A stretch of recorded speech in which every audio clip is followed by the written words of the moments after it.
നമസ്കാരം, ന്യൂസ് കാർഡിലേക്ക് സ്വാഗതം. ബിൽക്കിസ് ബാനോ കേസിൽ ശിക്ഷിക്കപ്പെട്ട പ്രതികളെ ഗുജറാത്ത് സർക്കാർ ജയിലിൽ നിന്നും വിട്ടയച്ചത് സുപ്രീം കോടതി റദ്ദാക്കി. പ്രതികൾ ജയിലിലേക്ക് പോകണമെന്ന് നിർദ്ദേശിച്ച കോടതി തെറ്റായ വിവരങ്ങളാണ് ഇളവിനുള്ള അപേക്ഷയിൽ സമർപ്പിച്ചതെന്നും ചൂണ്ടിക്കാട്ടി. ജസ്റ്റിസ് BV നാഗരത്ന അധ്യക്ഷനായ ബെഞ്ചാണ് വിധി പറഞ്ഞത്.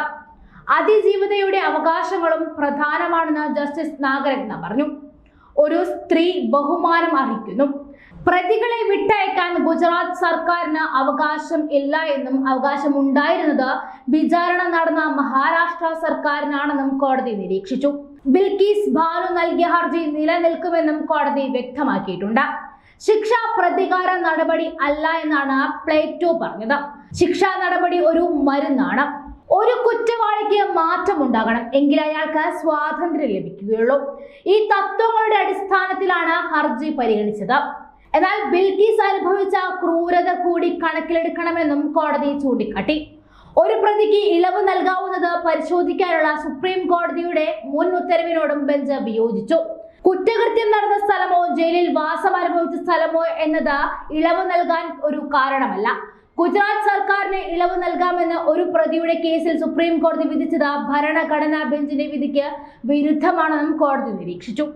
2002 ഗുജറാത്ത് കലാപത്തിനിടെ ബിൽക്കിസ് ബാനോയെ സംഘം ചേർന്ന് പീഡിപ്പിക്കുകയും 7 കുടുംബാംഗങ്ങളെ കൊലപ്പെടുത്തുകയും ചെയ്ത കേസിൽ 11 പ്രതികൾ ജീവപര്യന്തം തടവിന് ശിക്ഷിക്കപ്പെട്ടിരുന്നു.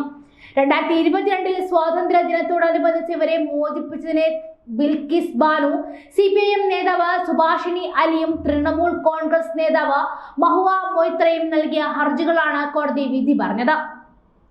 ജസ്റ്റിസ് BV നാഗരത്ന അധ്യക്ഷനായ ബെഞ്ചായിരുന്നു വാദം കേട്ടത്.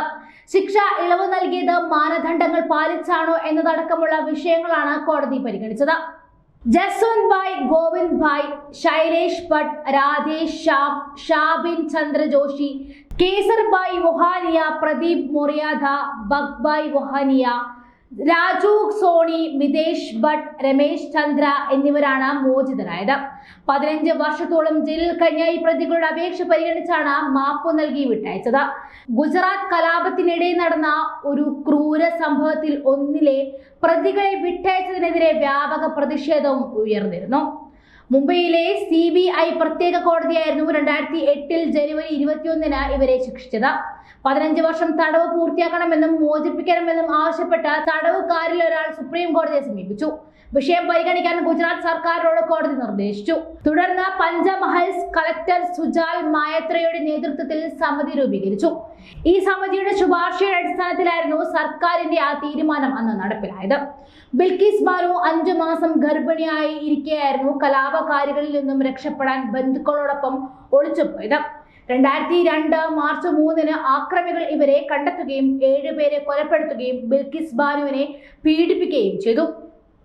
ബാനുവിനൊപ്പം ഉണ്ടായിരുന്ന പിഞ്ചു കുഞ്ഞിനെ കൺമുന്നിൽ വെച്ച് കൊലപ്പെടുത്തിയതിനും അവൾ സാക്ഷിയായി. മരിച്ചെന്ന് കരുതി ഉപേക്ഷിക്കപ്പെട്ട ബാനുവിനെ പിന്നീട് 3 ദിവസങ്ങൾക്ക് ശേഷമായിരുന്നു കണ്ടെത്തിയത്.